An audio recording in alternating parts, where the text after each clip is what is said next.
Philippines, children as young as 7 are recruited to fight a 40-year-old war. No, unang puto ko lang po, parang naglalaro lang po ako eh. Why do these children end up as soldiers?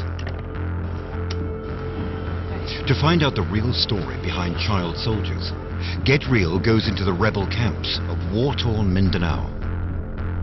Yung mga bata, hindi ginatawad ng Imaylep yan. They are not recruited by the Imaylep. Pero sila kusang lumapit sa Imaylep para magkasali. In this edition of Get Real, we ask if these children will ever have a shot at a normal life.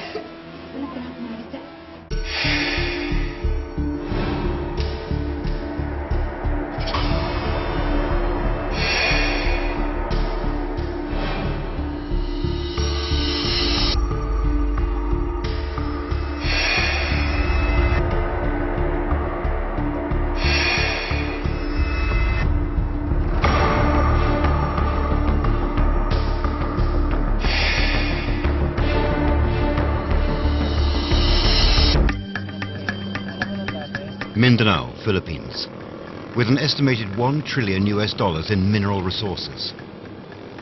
Ironically, the southernmost island in the Philippines is also the poorest. As of 2012, 1 in 2 people live in poverty, due largely to 40 years of civil war between the indigenous Muslim majority Moro people and the government of the Philippines. A war in which some soldiers are as young as 7. In June this year, the United Nations named and shamed the Philippines as one of 22 countries in which children were actively recruited for armed conflict by rebel groups such as the Moro Islamic Liberation Front, or MILF.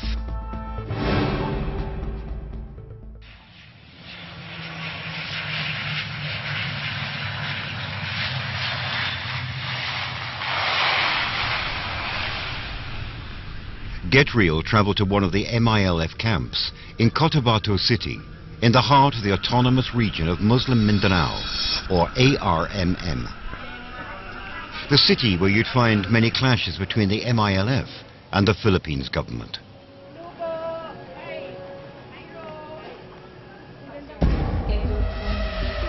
This is Rose Ibos and Narida Abo and her team, women who work with victims of conflict in the Mindanao region. They agreed to bring us into the camp. Dadaan tayo ng mga detachment. So, for sure, magtatanong sila. Pero ako na lang yung ako na yung bahalang Ano po yung detachment mo? So, yung military detachment mo. Parang checkpoint nung sa MILF. We went past 3 checkpoints into Camp Darapanan, about 25 kilometers from Cotabato City. The camps act as self-contained communities that are essentially governed by the MILF. Communities that provide the MILF with a constant supply of young troops. Daoud volunteered to join the MILF when he was 19 years old. But he learned how to fight and kill when he was way younger. 7 years old po. Tinuruan po lang ako paano maglinis po ng baril, paano po maghawak ng tamang baril.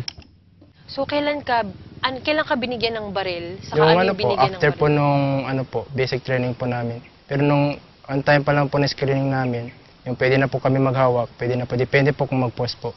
Minsan lang sinusubukan ko lang humawak ko ng baril, ganyan po. Kasi hindi po kami pinapayagan po na pumupunta sa labas na dala-dala ang baril. Lalo na yung mga bata pa po. Bata pa lang po ako, namulatan ko na po kung anong nangyari po sa Bangsamoro po. Na away dito, gulo doon, parang takbo dito, takbo doon po. Kaya po pumasok po sa isipan ko po na pagdating ko sa tamang edad po, volunteer po akong papasok po dito. In December 2008, the MILF admitted to recruiting child soldiers.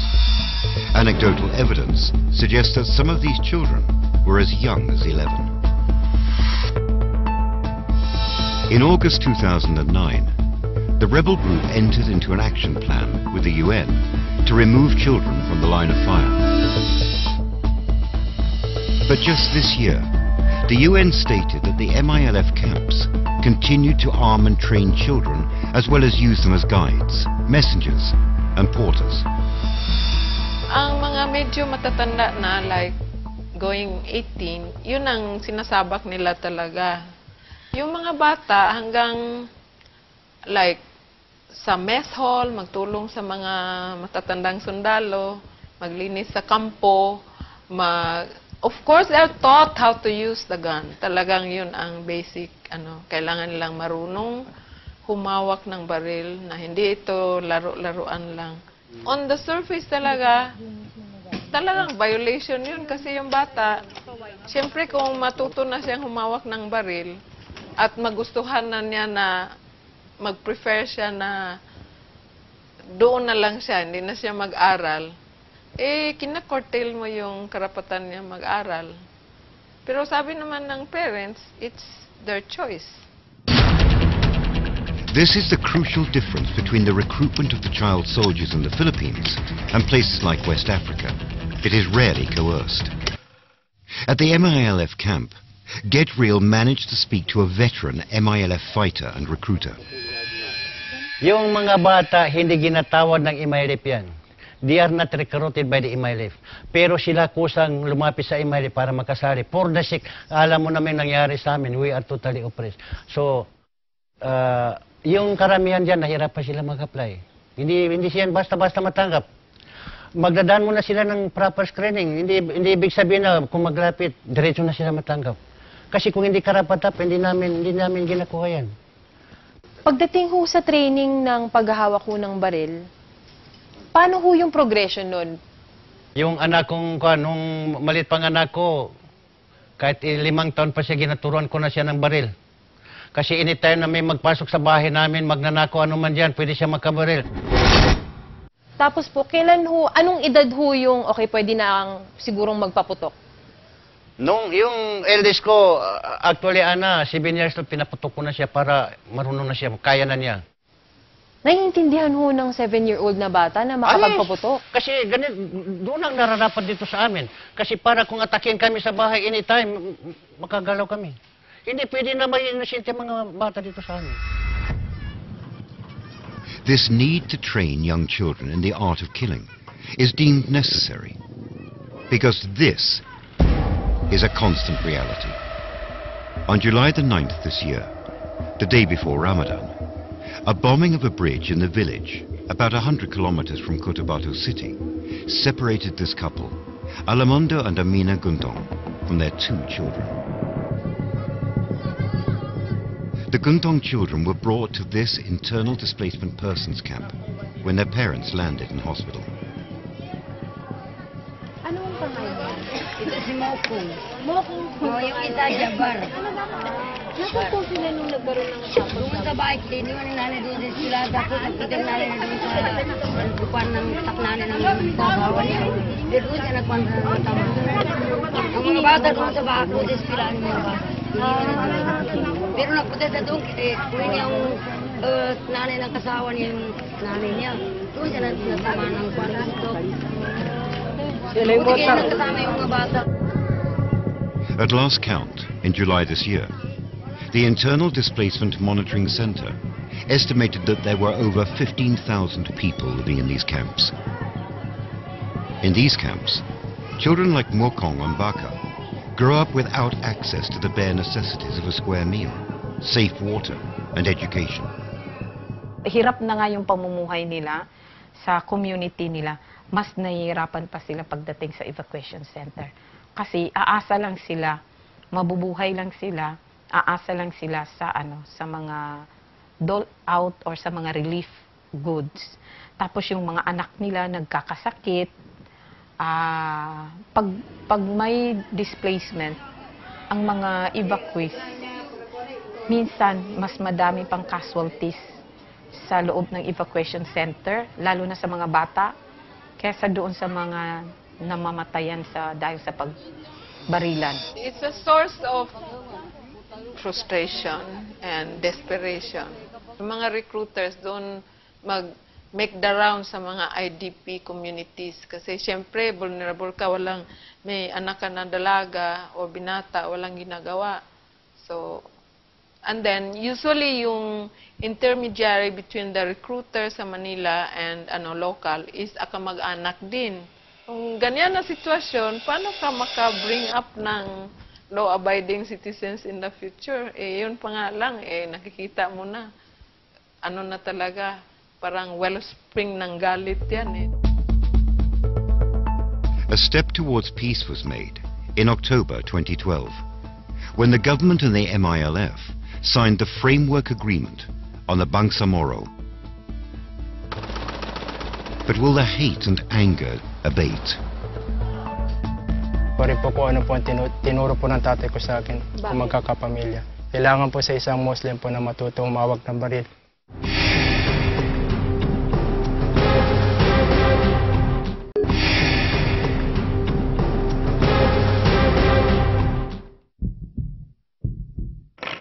Daoud is trained in the art of war.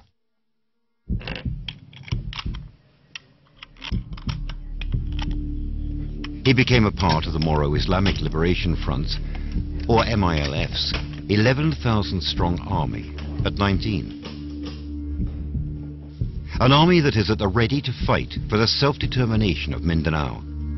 And although he hasn't been involved in any battles just yet, Daoud knows what it's like to be in the line of fire. Mga madaling araw po, bago po kami magsambayan po ng Sob po, mga 2 to 3 po. Ano nangyari? Sobrang lakas po ng sabog po. Tapos, siyempre maliit na po yung bahay namin. Isang sabog lang, konting sabog lang po, mauyog na po yung bahay. Tinisip po kami ng tatay ko. Tapos sa nanay ko po, wala rin po kamalay-malay. Magpulang po kami palabas. Hindi po namin alam kung saan po kami pupunta kasi halos madilim po yung nakikita namin. Wala pong ilaw. Isa marinig lang yung putok, may tumatawag ng tulong. Hindi po namin alam kung tulungan po namin. Yung sarili namin, hindi namin matulungan. It all began in 1969, when the first Muslim rebel group sought the creation of Muslim Bangsamoro. The armed conflict continued until a ceasefire was declared in 1976. In 1977, a splinter group from the MNLF, the Moro Islamic Liberation Front, or MILF, was formed with a more Islamist agenda. In 1996, the final peace agreement was signed with the MNLF, and the government, under Fidel Ramos, entered into negotiations with the MILF. In 2000, President Erap Estrada declared all-out war against the MILF. In 2003, the Philippines government under President Gloria Arroyo signs a ceasefire with the MILF. In 2008, peace talks break down and there was an upsurge in fighting. More than 1 million people were displaced as of July 2009. That's been the nature of the Mindanao conflict. One long dance between armed conflict and peace talks. Rose Ibus has been working with the displaced victims of this conflict in Mindanao since 1997. And according to her, the children growing up here are denied one of the most basic human rights, the right to learn. Ghost teacher, ghost student, ghost school, yung mga ganyan na problema. Tsaka yung mga teacher na nandyan, ayaw lumipat ng mas malapit sa kanila kasi siyempre hayahay yung buhay sa late, easy lang. Late kang pumasok, walang problema. Kasi yung education yung napuputol. Parang kung hindi man matugunan yung gera, sana gumawa man lang ng way na hindi school yung gagamitin. O di kaya merong tinatawag na kaagad kung apektado man yon yung lugar ng mga, halimbawa sa interior part, lahat ng bata merong pupuntahan agad na continuous yung education. Kumbaga, yun yung ako, personally, education yung dapat talaga na makukontinue nung bata kahit na may gera. The Autonomous Region of Muslim Mindanao, or ARMM, has a population of over 3 million. It also has the lowest literacy rate in the Philippines. 7 in 10 are literate, compared to the national average of 8 in 10. 69 as of last year, 69%. Biro mo yan, 69 out of 100 live below $1 a day. Anong gagawin mo dyan? So how can you put children to school? So hindi maka-jump out of poverty yung mga bata dahil they are trapped in the same structure that trapped their own parents. Since wala na po akong kakayahan po na mag-continue po sa aking pag-aaral, decidido po ako na pumasok po dito. Bakit nasabi mo na hindi ka na, wala ka na? Wala na po, ni sarili po namin pagkain po, inahanap lang po na para na kumain na po kami sa at least dalawang beses sa isang araw. Poverty and illiteracy, powerful forces, which make joining the rebel group as child soldiers a very attractive alternative. Can this cycle ever be broken? Pero ngayon na may Bangsamoro Agreement, baka may posibilidad na kung matuloy yun, magkaroon kayo ng sariling gobyerno, magkaroon ng kapayapaan, bababa mo ba yung baril? I-give up mo ba yung baril?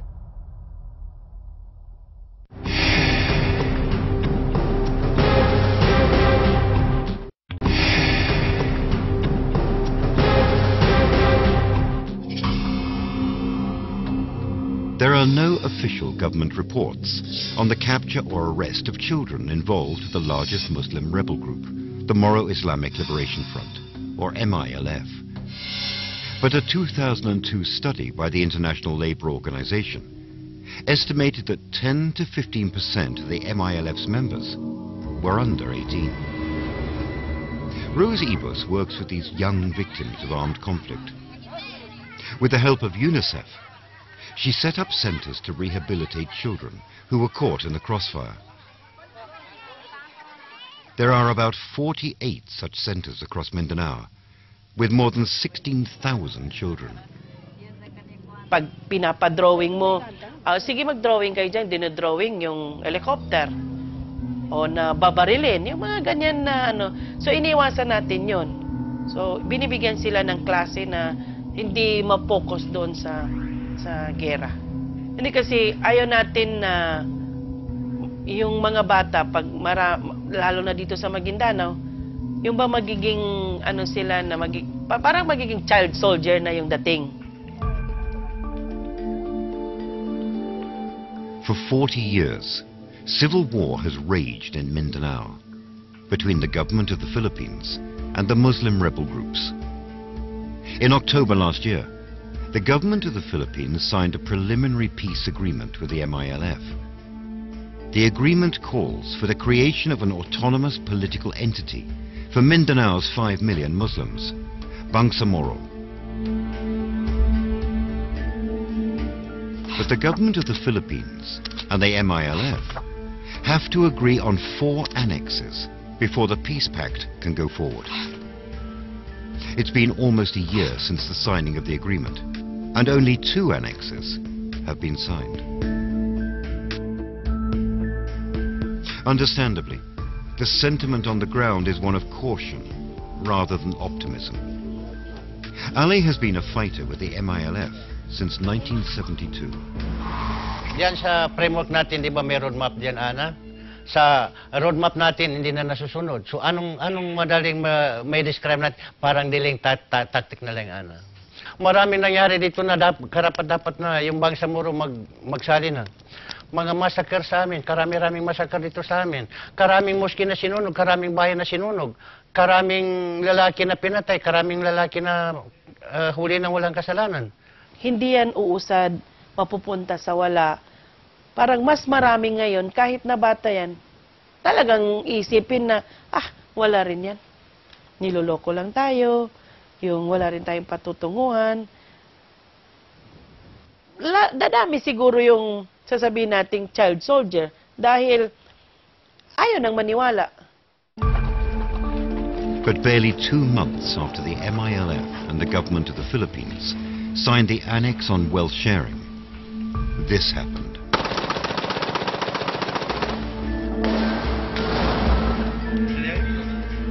The Moro National Liberation Front, or MNLF, the predecessors of the MILF, took hundreds of people in Zamboanga City, in Mindanao, hostage.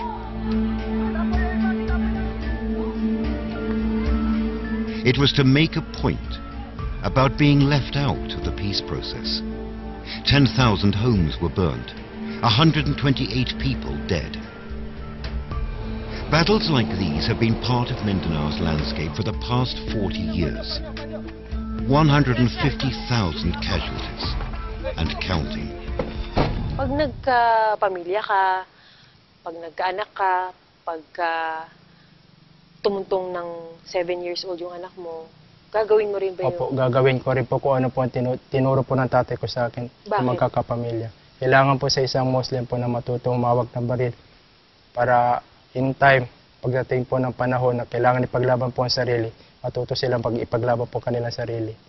Pero ngayon na may Bangsamoro Agreement, baka may posibilidad na kung matuloy yun, magkaroon kayo ng sariling gobyerno, magkaroon ng kapayapaan, bababa mo ba yung baril? Igigiba mo? Hindi po. Hindi po. Nakakabit na po sa amin po. Kahit po makamit po namin yung tinatawag po nila ng Bangsamoro Framework Agreement, hindi po namin bibitawan po ang baril namin. As long as the structures remain the same, like the lack of access to quality education for most people in the hinterlands, there is no government there. Even until now, like, you go to a munisipyo, walang tao, walang nagsiserve. Saan sila? Sa Cotabato, sa Davao.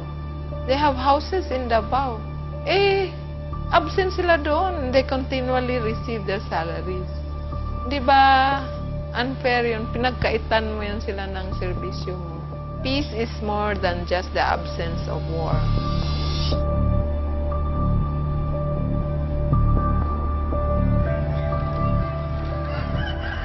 The road to this kind of peace that the people of Mindanao deserve is more than just ceasefires and negotiating treaties. It's about giving people hope that the cycle of poverty need not be inescapable.